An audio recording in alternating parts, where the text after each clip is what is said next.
Hurricane Ian is losing strength as it moves across the Carolinas. It is now a post-tropical cyclone, again after making landfall as a Category 1 storm in South Carolina around 4 hours ago.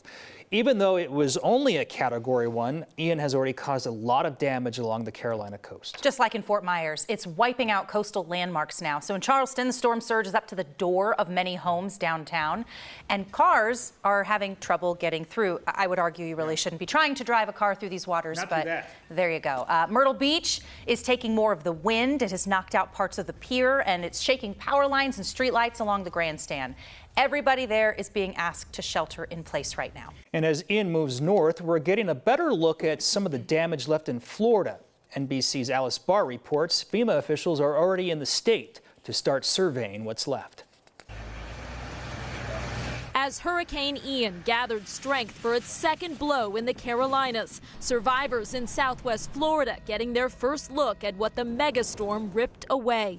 My grandma's house was destroyed. These are houses that I've lived in my whole life. While they cherish what remains. I'm trying to be brave and know that my family and I are safe. As the death toll begins to climb. Our hearts go out to all those folks whose lives have been absolutely devastated by this storm. President Biden vowing the federal response is just getting started. I've directed that every possible action be taken to save lives and get help to survivors, because every single minute counts. It's not just a crisis for Florida, this is an American crisis. Search and rescue teams racing against the clock to find those in need. The Coast Guard, National Guard, and county sheriffs leading helicopter missions to the barrier islands, now cut off by a crumbling causeway. FEMA's administrator on the ground with the Florida governor, stressing help is here, from food to emergency shelter and assistance in the long road to rebuilding. We'll bring in all of our federal partners and nonprofit agencies to try to identify what those unmet needs are and really help all of the members of these communities. Communities that aren't waiting for outside aid, neighbors risking their lives to help each other, standing together against historic devastation.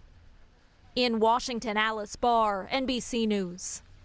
Officials in Florida say it could take years to fully recover from this storm. And President Biden said this afternoon that Ian will likely rank among the worst hurricanes in U.S. history. 13 people from Colorado's emergency management team are now heading to Florida to help. For the next 2 weeks, they will handle logistics in Ocala, Florida, things like collecting and distributing supplies. The Red Cross of Colorado, they've already sent 7 volunteers to Florida, and 8 other people are on standby to fly out soon. And on top of all that, more than 250 Excel workers, including some from Colorado, they're in Florida now working to restore power. If you are looking for ways to help, we do have some resources up on 9news.com and the 9 News app.